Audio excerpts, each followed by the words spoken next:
ఇప్పుడు true lover గా మన ముందుకు వస్తున్నారు Divya. Hello hello Hyderabad. Hi.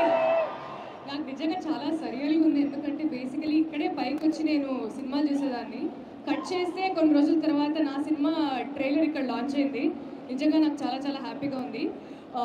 So basically lover అనే సినిమా తమిళనాడు చెన్నైలో మొదలైంది, కానీ ట్రూ లవర్గా ఇక్కడ మన హైదరాబాద్కి మన తెలుగు ప్రేక్షకులకు వస్తుంది.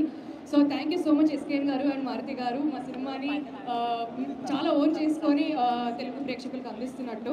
సో మేము కూడా ఫస్ట్ ఈ సినిమాని లవ్ తోటి స్టార్ట్ చేసి ఈ సినిమా మీద మాకు కూడా చాలా ట్రూ లవ్ వచ్చేసింది. అండ్ తెలుగు ప్రేక్షకులు బేసికలీ ఈ సినిమాకి ట్రూ లవర్సా కాదా? అవునా కదా? సో నేను ఎప్పుడు నమ్మే విషయం, బేసికలీ ఏ లాంగ్వేజ్ అయినా ఏ కాంటెంట్ అయినా అసలు సినిమా బాగుంటే మన తెలుగు ప్రేక్షకులు ఎప్పుడు ముందరుండి సినిమా దగ్గరుండి హిట్ చేస్తారని నమ్ముతాను. సో మా సినిమాతో మీరందరూ మళ్ళీ ఇది నిరూపిస్తున్నారా?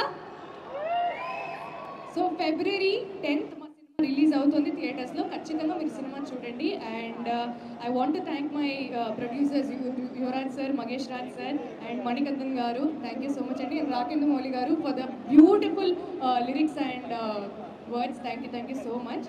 సో ఖచ్చితంగా మీరు అందరూ సినిమా చూడండి. ఈ సినిమా మిమ్మల్ని డిసప్పాయింట్ చేయదు. Thank you so much. ఏ లాంగ్వేజ్లోని యాక్టర్ అయినా డైరెక్టర్ అయినా తెలుగు సినిమా ఫ్యాన్స్ని పలకరించడానికి చాలా తహతహలాడుతూ ఉంటారు. Because they know Telugu people love cinema. అంతేనా? ఒకసారి సౌండ్. ఎస్, మరి అలాంటి ట్రూ లవర్ ఆఫ్ సినిమా ఇప్పుడు ఎస్కేఎన్ గారు మాట్లాడతారు కాదా?